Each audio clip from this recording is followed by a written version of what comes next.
One, two, three, four.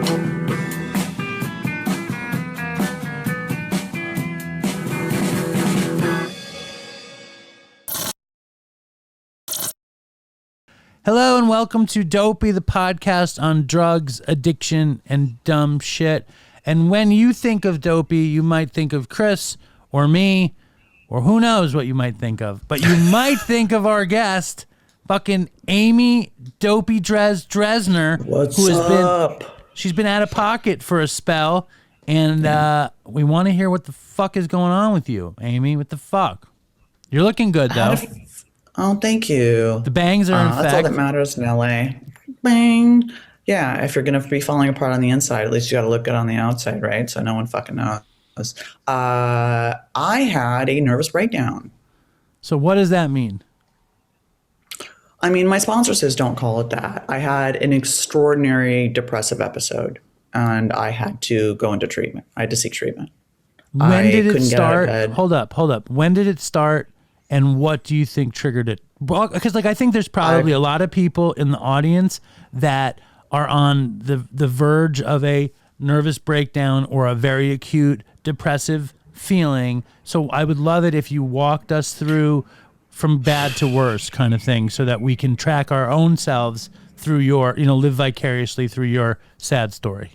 I've had depression since I was 15. I had my first nervous breakdown at 19. I've been on meds since I was 22 years old. So, I mean, this has been a problem that predated my addiction and has continued into sobriety. And I had been depressed for a while, but then my seizures came back and I was like, fuck me, And then I'm in perimenopause because I'm 185 years old. So I got my period 3 times this month. Woo! Who wants to marry me? Fucking hot, right? But I haven't grown a beard yet, so that's good. That's good. No, you don't do that. I'm just kidding.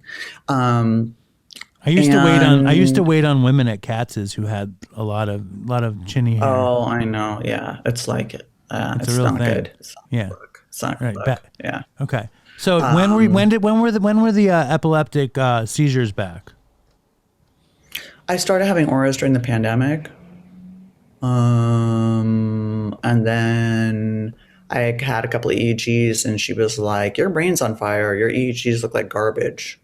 She's like, I don't want you driving for 3 to 6 months. And I was like, fuck, man, in LA, like no bueno. And then I started to, my cat is being treated for cancer and he's 5, Colonel Puff Puff. So that's like gnarly. We had a surgery and now we're on chemo. And it's a lot of meds, it's a lot of work, and I love him. And, I don't know, he makes me feel safe at night. It's stupid, but when you're not good at relationships, our pets are like our babies, and I don't have children.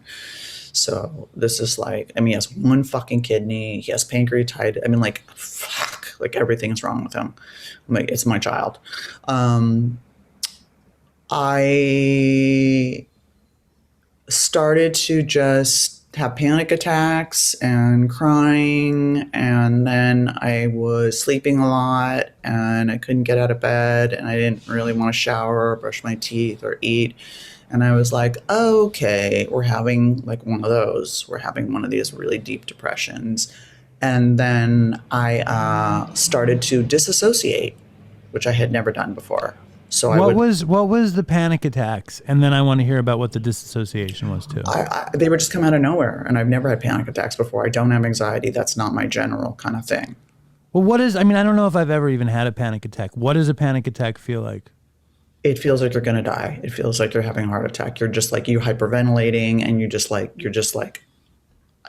chest is pounding, and it's a feeling of terror. And these weren't, I don't think these were full-blown panic attacks. I've had one before in New York, but, I'm not usually like that, where I would start hyperventilating and freaking out and stuff like that. And I was like, fuck, okay. But what was really scary was the disassociation, where literally I would just slow down and then I'd kind of leave the building. I'd leave my body. It was like being sort of a special needs child. It was like being on heavy downers. And then I was super sort of like a child. Like I was usually with someone, we'd be at the market and I would go and I could feel it coming and it would be following usually like a very emotionally turbulent event. And I could feel it coming. And then I would be like, we were at like the market and I go, where do the baskets go? Like just fucking out to fucking lunch. Right. And I was like, and one time we were at the cancer clinic and I started to dissociate. And my roommate was like, you can't. Clinic. Huh? The cat cancer clinic. The clinic. Yeah. And and we were like, it was the first trip. And my roommate was like, you can't fucking, you can't. And I was like, I don't know how to not do that. And he was just like, I go, punch me in the arm. He goes, what? I go, punch me in the arm really hard. And it snapped me back in my body. I knew it would. He did it. He hit you. It's fine. I asked him to punch me in the arm because in borderline therapy, you can put your face in an ice bowl of water and it resets your nervous system. It just brings you back into your body. You just need to ground yourself so you can come back in your body because basically with disassociation, you have so much stress and trauma that your brain is like shutting down to protect you because it's too much to handle. So you basically are like, it happened about 4 or 5 times. And I was like, this is really new and terrifying. And I went into virtual treatment. We spoke a bunch around there and like you talked about feeling like shit. I mean, I don't think you were actually interested in relapsing, but you were so fucking down. You were like, I don't know if I want to fucking, and you posted on social media about it.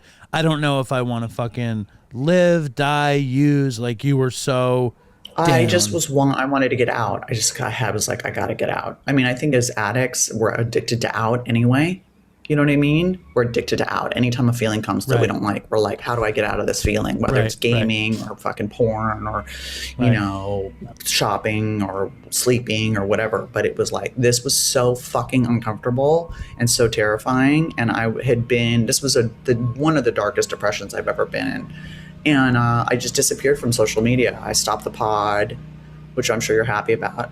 And I've been counting the days since Rehab Confidential went dark. Every day has been like another party for me. We'll be back, bitch. I wake up in the morning and I'm like, is it there? It's not there. Okay. Today's going to be a good day. Like, thank God. They're gone. I just couldn't work. I couldn't work at all. I couldn't write. I couldn't do anything. It was really just like, it was back to the basics. And so I sought treatment at 9 years. And it's humbling to be in a dual diagnosis treatment with people who have 30 days and you have 9 years. And of course I was a total dick. And I said to this sober living, I was like, keep going guys. The miracles happen. You too can have a nervous breakdown at 9 years. Stay sober. Fucking. Right. But like, let's talk about that because you're feeling fucking horrible. And what made you go to treatment? Because you were like, what the fuck am I going to do? Some friends did a jump intervention on me, which made me really angry because I already knew what was going on and already had feelers out. Like a surprise intervention, like we're worried about you and you need to go into treatment. Like an intervention. Where did they do it? It was during COVID. Did they show up at your house? Yeah. Well, one did and the rest were on the phone and I was pissed. I was asleep with the colonel at 2:00 and I was like really angry. And I already knew what was going on and I already had feelers out. It's hard to get into treatment. You know that. It's hard I had shit insurance. I don't have any money. People had major issues with my epilepsy meds. It was like, it was a bummer. It was a fucking bummer to see how many people turned me down. I had 5 people in the industry trying to help me get fucking scholarship. And I finally got in someplace. It was Skype and a psychiatrist really helped me. Let's talk about the experience of going to virtual treatment. Because you stayed at home, right? Yeah. I mean, I don't think that's ideal. I think getting out is better, but they didn't really invite me up. I thought they were going to UA me, but you get to be in your bed. And so are other people in your bed. I mean, at least you show up to groups and it's like, everything's Skype now. So it's like, It was better than nothing. You know what I mean? Can you have a rehab romance via Skype in Skype sessions? I was not in that headspace. Was anybody giving you the googly eyes in the Skype? No, I was 100 years older than everyone else. No. They were all kids, drug addicts. They weren't having the same issues as you. Most people were drug addicts and young. There were a couple older women. One was getting sober. One was there for trauma. But in general, I was, yeah. And there was one woman who had like 22 years, but everyone else was young and like, coming out of a psychosis and addicted to fentanyl and stuff like that. And, What was the lady with 22 years there for? Trauma. Right. And so how did they treat your situation? You're just thrown into groups. You don't know what the group's going to be. It's a topic discussion. It would change all the time. So, I mean, after being in 8 rehabs, I was like, my attitude was kind of like, well, what the fuck are they going to teach me that I don't already fucking know? You know what I mean? Having also had a podcast with Joe and like, I was just, and written for The Fix for fucking 10 years. I was like, really? What are you going to, but I tried to stay really humble and I also tried to be of service too. I was like, what can I do, share that will be helpful to these other kids?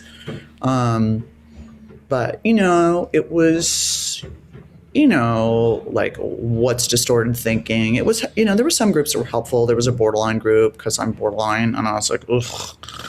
And there was a group, we had to do, there was a group about sexuality. And I cried through that whole group. That was great. Why?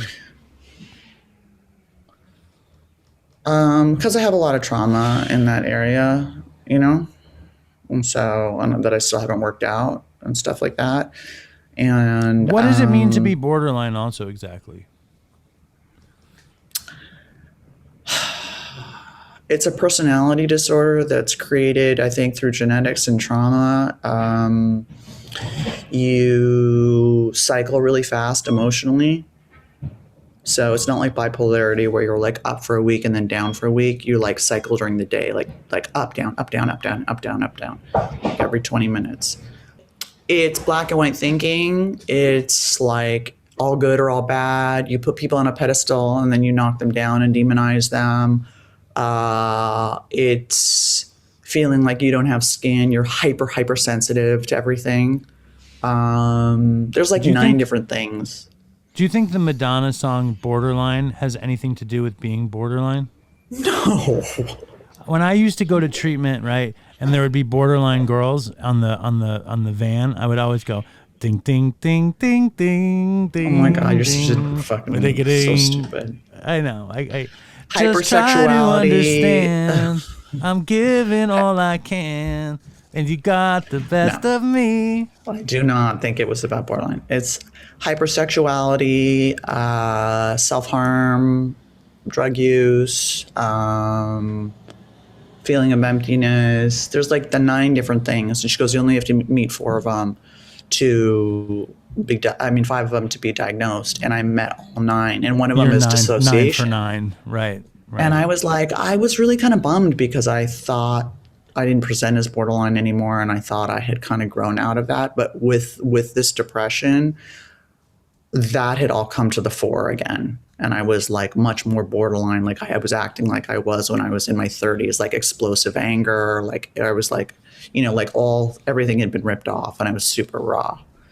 Did you feel like all of your work that you put into recovery, like that you were going through this, this horrible crisis? Did you feel like it had been done in vain? Did you resent getting sober?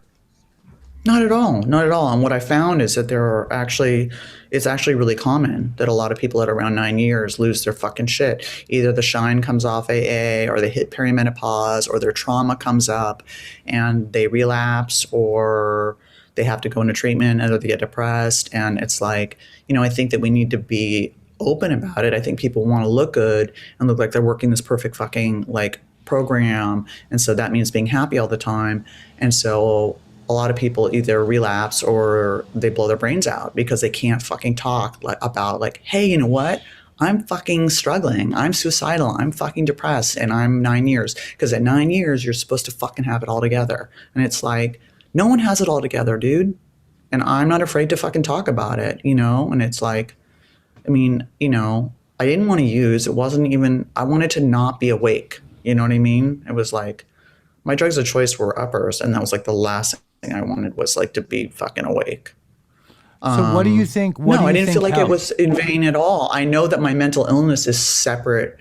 I think that I use to self-medicate, but I know that my mental illness is totally genetic and trauma-based, and I know it's separate from my sobriety. And I think that that's really important for people to talk about. You know what I mean? AA is not for your fucking mental illness. And like a lot of people were judging me about my meds, man. What were they saying? Even one guy said, I think, you know, you should have someone look at your meds. And I said, I do. They're called a fucking neurologist. And you're an actor in a Nationwide commercial. Like, shut the fuck up, you know? Like, you know, I have epilepsy. Like, shut up, you know? But the doctor was even just like, dude, I don't even know what to do with you. He was just like, you've been on every single antidepressant. You have epilepsy. You're going through perimenopause. He was just like, have you ever been on L-methylfolate? And I said, I have the MTHFR mutation. And I think I've talked about this on here before, right? I know you've talked to me about it. I don't remember if you talked about it on Dopey. So the MTHFR mutation, and I've written about it, is a genetic mutation that a lot of addicts and alcoholics and depressives have, and you can get tested for it. And basically what happens is, and some doctors are like, that's bullshit. I don't think it is bullshit. You have a problem creating the enzyme that breaks down folic acid from green vegetables into L-methylfolate, which is the building block for serotonin and dopamine. So you can't really make enough neurotransmitters. So even with meds, they don't work because you can't make serotonin. And he didn't even know I had the genetic mutation. And I was like kind of shocked that he even knew about this genetic mutation because a lot of psychiatrists don't. And I said, well, I'm on this. And I showed him this product I was on. And he said, may I speak French with you? And I said, well, it's been a very long time since I've lived in Paris. Go ahead. And he said, that's fucking garbage. And I was like, okay. And he said, I'm going to prescribe you L-methylfolate. That's why your meds aren't working. What were you taking? Enlight. And he thought that was garbage, and he gave you the L-methylfolate, and then what? Which was prescribed. It's a medical food. It's like a B vitamin. And so I was taking L-methylfolate directly because my body can't make it. And he said, I'll talk to you in a week and a half. And in a week and a half, fucking boom, fucking everything opened up. All right. I mean, my problems didn't go away, but at least I was functional. Like I could shower. You could at least I was deal eating. with your problems. Yeah, I said, well, I have a lot of stuff going on. He goes, but he said, they should be providing a net under you. You should not, and they're not. And I was on 60 milligrams of Prozac. What should be providing a net? The meds, right. And they weren't. And he was like, you know, and he talked to my neurologist, and my neurologist was like, fine, put on L-methylfolate, that's fine. You know, it's like, you know, he's like, there's really no whatever. So it's like, but now my mom's dying. So. Well, I'm sorry your mom's dying. You know. It sucks. That's intense shit, you know. That's primal, intense shit, you know. And I'm an only child and POA and dealing with all that. But again, it's like fucking grown-up life stuff. It's the stuff we have to deal with. Wait, what's like, a POA? Power of attorney. Oh, you're her power of attorney. And it is life stuff. So yeah, I mean, I think, I don't know, as an addict, this was the stuff I was avoiding my whole life, was adult stuff. And how are Taxes, you feeling about responsibility. it? How are you feeling about it now? Like, how capable do you feel? Where are you at? I feel like I've been a really good advocate. I've been asking a lot of questions. The social worker, I talked to another friend, and he was like, make sure you have this, make sure you have that. I just got off the bank on the phone with the bank, and I said, I don't have a will. I have the power of attorney. I hear that's over when she dies. They were like, you're on the account. That's all she has is Social Security. And they were like, if you show a death certificate, you're on the account. You're fine. You're POD. Right. I forget what that is. So it's like, I have to send in death certificates to the Social Security because I'm the Social Security payee too. And I have to send them into the IRS. And I don't know. I don't know how this stuff works. I'm going to figure it out as I go along. I'll ask questions, and I'm going to ask questions of people who have gone before me and done this stuff. Okay. Do you feel like the treatment is obviously helpful, and you would not be able to do this stuff for your mother if you hadn't have gone, right? If you hadn't have gone Absolutely. to treatment, you would not be in a position to be of service to your mother. And then, I've been reading more and more about service lately, and the great thing about service that it could help you. You know what I mean? It can help your mom, it can help you, it can have a cascade of goodness. And you're going to go to Arizona on Monday? Albuquerque. Yeah, it's close enough. New Mexico, Arizona. What's the difference? Albuquerque. It's Breaking Bad, dude. It's the center of meth. All right. Well, you're going to go back to the motherland of Albuquerque. And you feel like, are you going to go alone? You feel up for it? What do you No, think? fuck no. I have a friend coming with me. All right. And how long are you going to be there for? Coming with me. Just a couple of days to visit, and unless something dire happens, and then I'll stay and deal with all of that. But it's like life is just kind of in session right now. It's like, Colonel's in chemo, and they're like, well, it'll buy him a year, and I'm like, he's 5. Like, what? And like, my mom's dying, and then like, I'm waiting to hear about the book, and I don't know. Amy, what are you doing to feel good? Like, what are you doing for yourself that makes you feel good?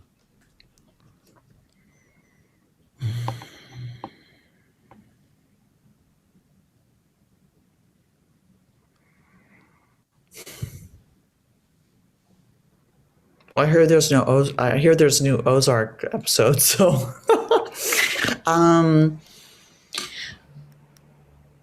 That was a long pause, right, Aim?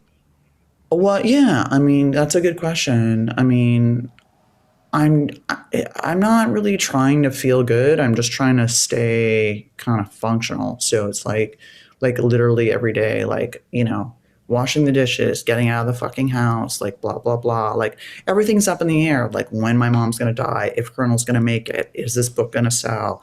Like everything's very, very much up in the air. And as for me, I don't like that feeling.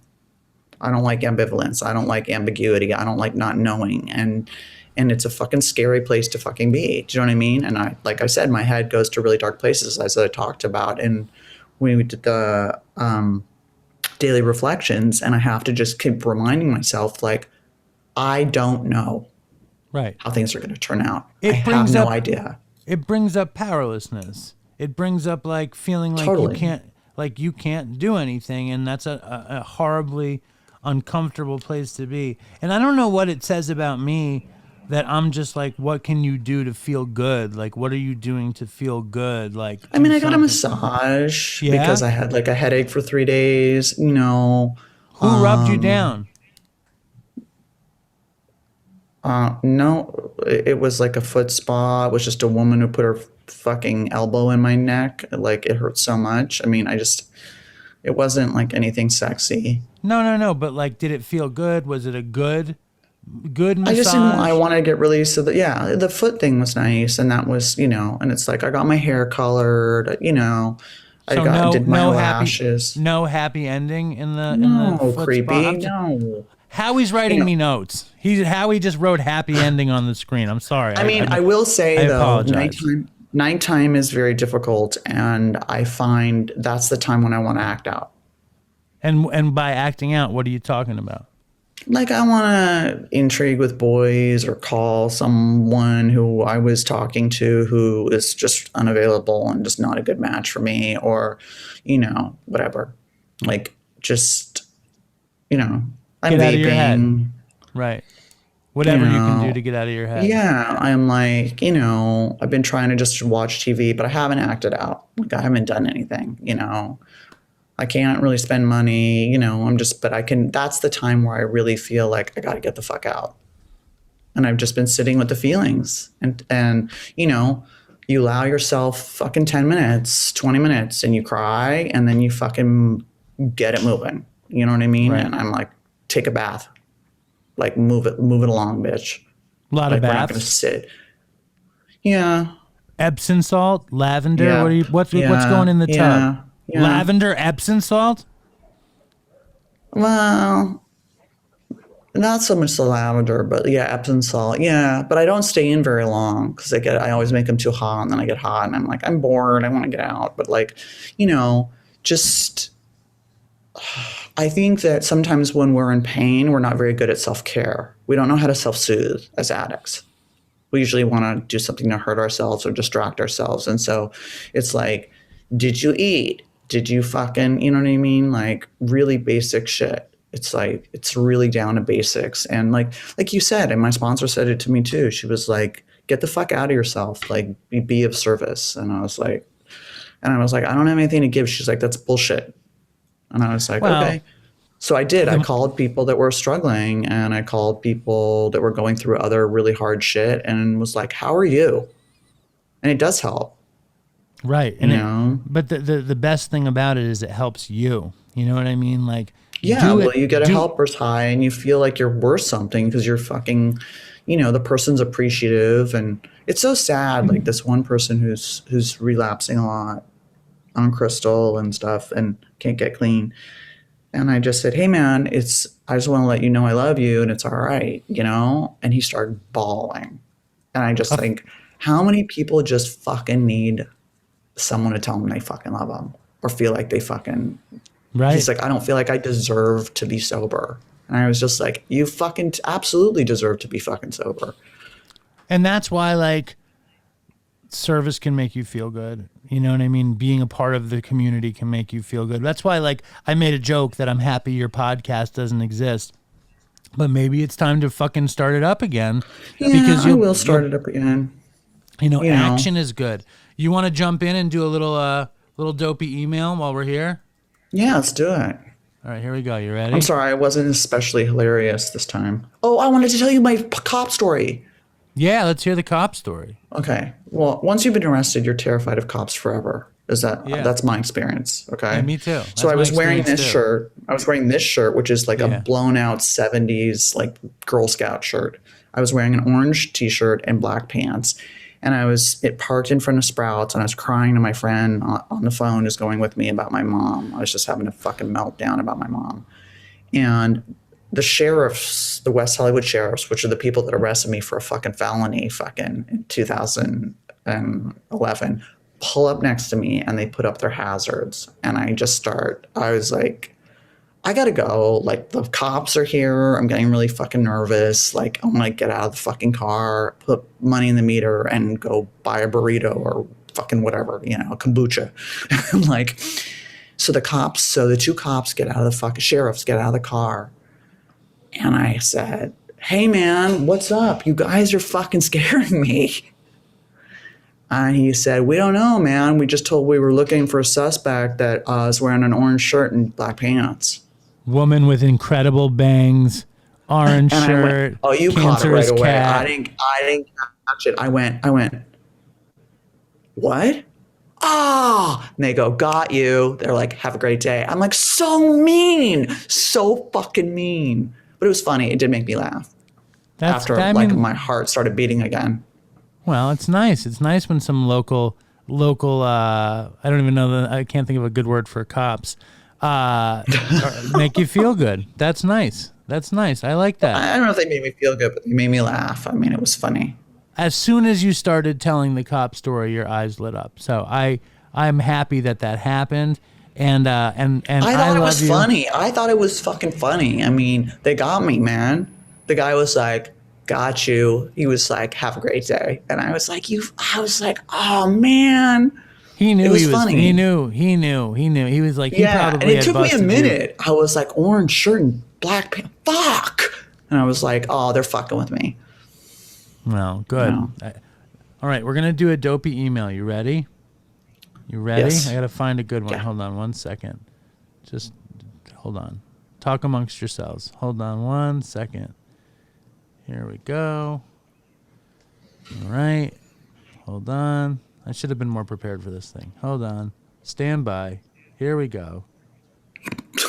Hold on. One more I feel second. like people want like a story, like a smell my finger story, but I don't. That's not like where I'm at right now. You know. Listen, exactly. What the fuck are you gonna do? You can't be everything to everybody all the time. You know what I mean? Like you just can't. It's like, And I think personally, where you were at was such a bad place, and you did what was necessary to take care of yourself, and now you're not in like crazy good place, but you did the work necessary. And I think people who are listening, you don't have to. You don't have to. You like, please seek help. If you're suffering, please seek help. It's hard enough to get it. Like, please don't, you know, you don't have to fucking live that way. You don't have to use, you don't have to fucking hurt yourself. Like, you know, there is no fucking shame or stigma. Why? Like, I don't understand the shame and stigma. It's like of what, something that's genetic and trauma based. Like, I don't get it. I don't feel fucking ashamed about it. People are like, you're so brave. I'm like, brave for what? Like, I don't care. Like 80% of fucking addicts have fucking mental illness. Like, let's talk about it. Let's break the stigma. Stupid. You know what I mean? Yes, of course. Here we it go. makes people feel fucking alone, and they're not alone. Well, it's like, but what you're talking about is taking action, and people need to take action, and people, and you spiraled, and then you were like, I don't want to spiral anymore. And now, the next thing to do. I was scared. I was really scared, and I was like, I can't get out of this by myself, and this isn't just going to pass. I was like, this is like a new fucking area where I've never been before, and I was like, I fucking need like professional help, and you know, I was just like, fuck it, I don't give a fuck. You know, I was just like, but it was really hard to get in. It was really hard to find a place that would take me with my epilepsy meds. It was hard, you know, it was just really hard. And so I was grateful for the help. And it was different from when I was at the 8 rehabs before, when my dad paid cash and I was fucking a jackass and made fun of everyone and didn't want to be there. You know what I mean? I was like fucking holding on for every dear word. I was like, I needed to be there. I wanted to be there. I wanted to get better. I'm going to read this thing. It made me feel ashamed of the times I'd been in treatment before when I had taken it for granted or had like rolled my eyes at everything. And like, you know what I mean? What shame about what? Taking it for granted, like having been able to go to treatment so many times, you know, this was before insurance, like cash pay. My dad fucking would just keep throwing me into treatment. And I just was like, ugh, you know, and I had such a shitty attitude. And it's like not realizing, not being grateful for the fucking help that so many people need and don't get. And fucking, I know people that have died waiting for beds. Like that shit should not happen. No. I have a friend. You know what I mean? It shouldn't be that hard to get fucking treatment. We got a friend or addiction. We got a friend treatment, right? And he got a couple years sober and he thought he could have a drink successfully. And now he's fucking, how'd that go? He's fucking smoking heroin and crack, saying that he can quit on his own because he can't humble himself. You know what I mean? And it's just like, and there's nothing I can do, right? There's nothing I can do. Humble yourself? What? Because you've had time before? He just won't go. He won't. I think it's obvious he wants to keep using, you know? He wants to keep using, but he doesn't want to. He doesn't want his parents to know. He doesn't want his girl. He doesn't want his family. You have to. Believe me, they know. Well, they're gonna know. That's for sure. Here, I'm gonna read this thing. I mean? I got this thing on Facebook. Okay. This is what they said. I've been binging Dopey recently. The first episodes are so short that I'm listening to you and Chris for about 6 hours a day. I'm just lost, man. I'm trying to keep it together. Similar to you and kicking pills and weed after everything else. I feel like I should be able to not have a few beers each night. I find myself sitting in the parking lot of the store telling myself I'm not going to drink tonight and then end up drinking again. I've always been able to reel it in. In the past, my last kick was brutal. A few years in LA fucked me up. 5 years off dope and ended up fucking around, living in Echo Park and Silver Lake, working in Arts District, going through Skid Row every day to wait tables at a swanky restaurant. It wasn't long before I was back in tar, then fentanyl, COVID hit and unemployment gave me unlimited money. Shit went wild. $5,000 a month on dope from that fucking stimulus. I came back into consciousness mid-run and found myself perched on the countertop, cooking crack with dirty rigs all around me. I had no clue what had happened for the previous week, and there were people in my house I'd never seen before. I flushed everything and had the worst detox of my life in an apartment with no AC during a 110-degree heat wave. I ignored calls, moved in with an old rehab friend, cleaned for 6 months, all good till I moved back to Long Beach and got back on the tar. Pulled another geographic and moved north to grow pot again, blah, blah, blah, lost job, moved in with a girlfriend, drinking has gotten increasingly problematic. Fuck, man, I'm rambling, I'm sorry. I've thought about talking to you for so long that I feel like everything that I've wanted to say is all coming out at once. When you want to get clean, and the hard part, stay clean, but you have nothing left in you after depletion to do actually the work required, what happens then? Is that what hopeless feels like? I wish I could wake up in the morning and have the will to actually do what it takes. I want to want it enough, and Lord knows I do, but I can't muster up enough will. Day after day after day, I listen to podcasts, read from the big book, fall down and fall harder. I can't seem to find the well inside me to put into action. I don't know if I have it left in me to try again. It's a lot of work, but I want it so bad. That's Adam. What do you say to Adam, Dopey Drez? You're like dying over this fucking email. I'm sorry. It's so sad. I'm sorry. I know. I've been there. I mean, it's so fucking sad, man. I totally get it. Shit. You know, I've been there, and God, I've relapsed I relapsed for 17 fucking years, you know? Yeah. And I would have years and come back, and it got worse and worse and worse, and I know where he's at, and my heart breaks for that guy, man. Fuck. I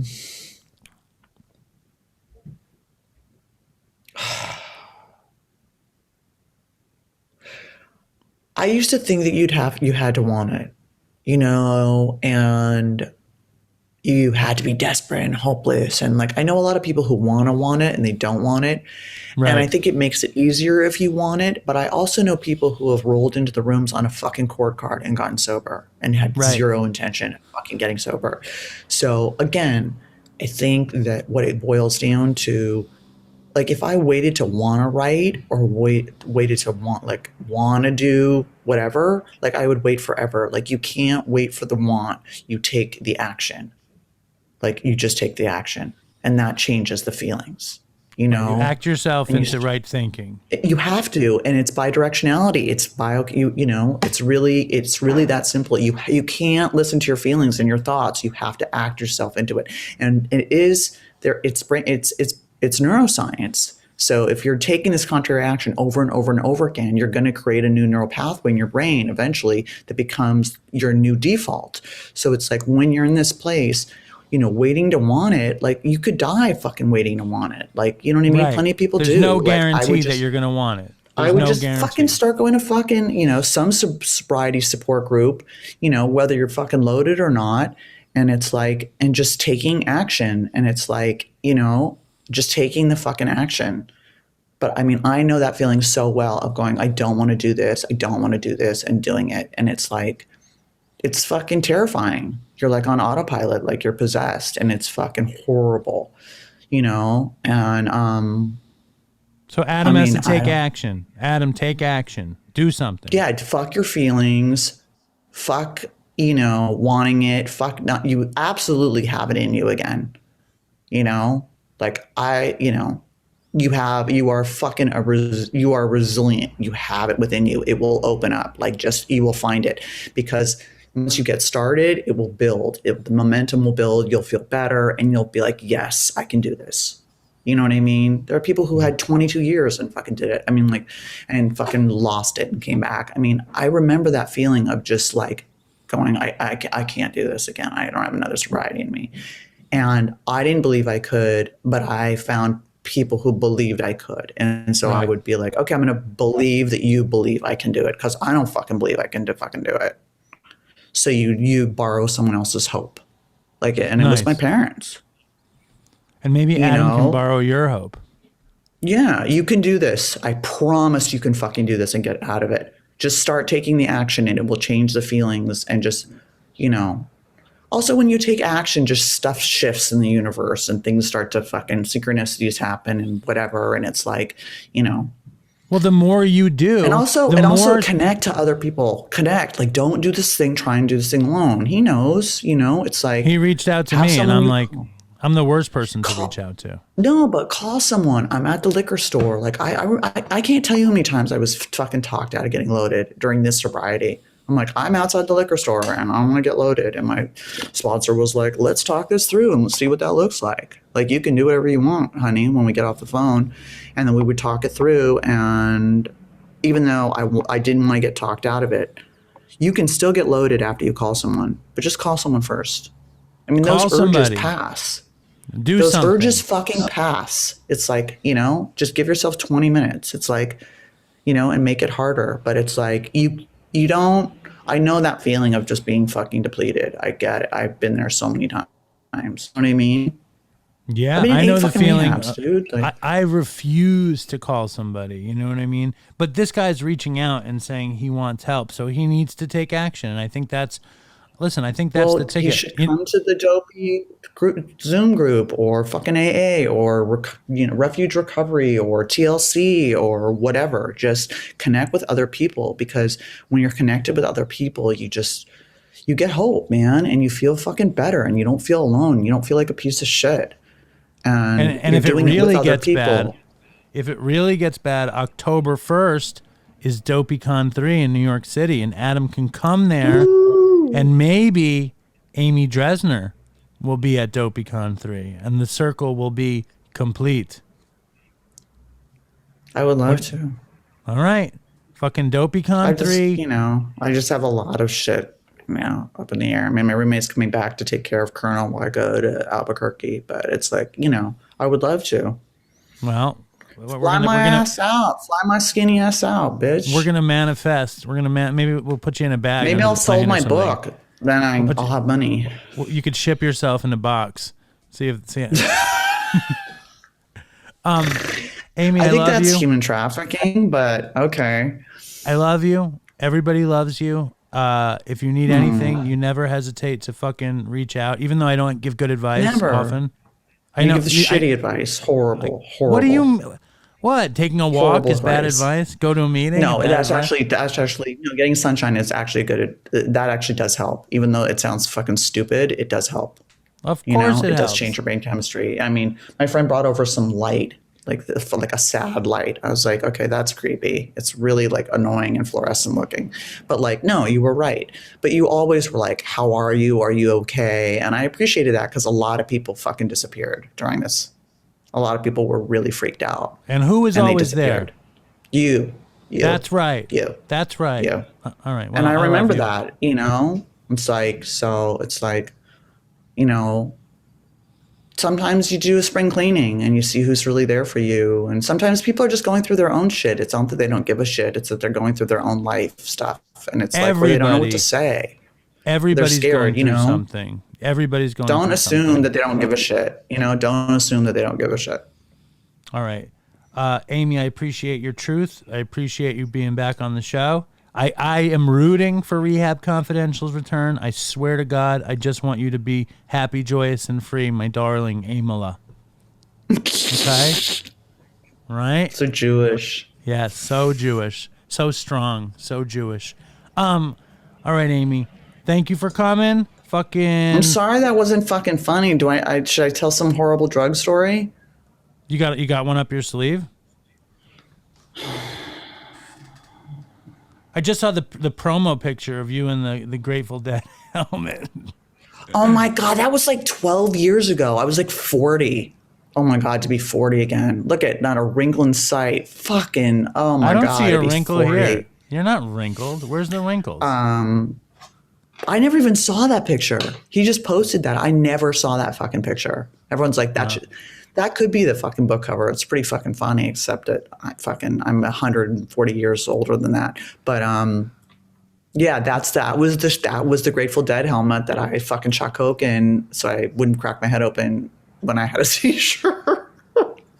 We used it in that photo shoot. It's classic. It's classic. Think of one for next time, and don't fucking fret. Everything is gonna be fucking amazing, and you're gonna come to Dopeycon 3, and the book is gonna sell, and it's all gonna happen. Please, God. All right. Thank you, Amy. Fucking stay strong. I love you. I love you too. Stay strong, Dopey Nation, and fucking Stay strong, Dopey Nation. And maybe you'll come to the next. Maybe you'll come to the next fucking Dopey Patreon Zoom. That would be nice. Sure. All right. Cool. Okay, babe. All right. Bye, Amy. Okay. Bye. Thank you. Dopey, I'm face down on the floor. Dopey, please sir, can I have some more? Dopey.